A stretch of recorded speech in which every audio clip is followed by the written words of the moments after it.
Bah dis donc, qu'est-ce que t'as fichu hier? Tu m'as pas attendu pour aller au bowling? Oh là là là là là là là, si tu savais ce qui m'est arrivé hier. Ah non, hein, stop, hein, pas de baratin ou alors on se voit plus jamais. Hein. Ok, d'accord, la vérité. Hier, j'étais avec une copine en train de mater des DVD avec une pizza. On s'est bourré la gueule, on s'est marré comme jamais. J'avais pas du tout envie de te voir pour aller me faire chier au bowling. En plus, tu joues comme une pompe. Sinon, on remet ça quand?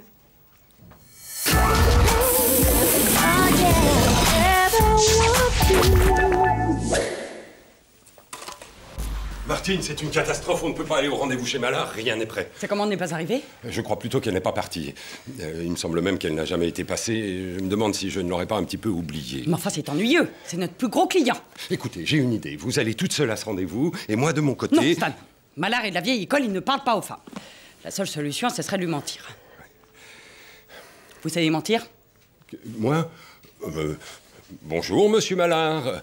Oh oui, tout va très bien. Oui, bon, bah c'est pas gagné, hein. Ah oui, mais moi je ne suis pas bon à ces choses-là. En plus, il va poser plein de questions. Il n'y a qu'un menteur de haut niveau, avec un aplomb phénoménal, qui pourrait s'en sortir. C'est à cette heure-ci que vous venez travailler. Il m'est arrivé un truc incroyable. J'ai percuté un chevreuil et un sanglier qui se battaient sur l'autoroute. Alors le temps de les séparer puis de les emmener à la clinique vétérinaire. Et il y avait un monde.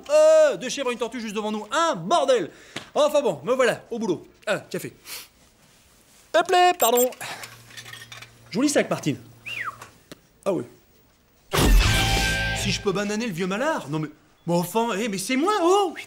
Martine, Franck Gaillard, premier commercial de la boîte. Oui, mais enfin, il ne s'agit pas de vendre, mais de noyer le poisson. Mais noyer le poisson, bouffer la tête, vendre, c'est la même cuisine, toi. Oui, mais il va falloir réagir vite, improviser, inventer... Stan, le baratin, c'est le langage même du commercial. Si je disais toute la vérité, qui achèterait nos merdes?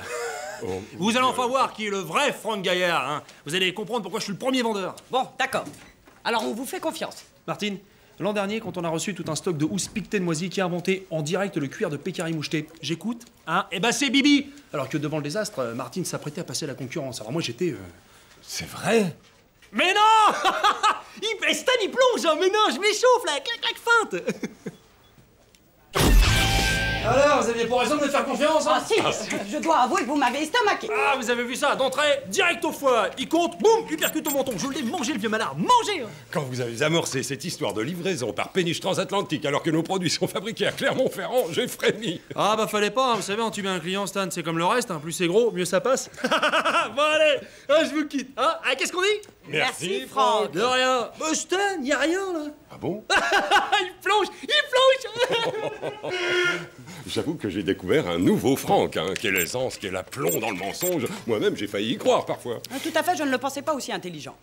D'ailleurs, il faudra faire un petit geste. J'y ai pensé. Il va falloir vérifier tous ces chiffres depuis 2001, ainsi que ses notes de frais. Son CV aussi, tiens. Non. Après ce qu'on a vu, on ne peut plus lui faire confiance. C'est pas faux. Tout.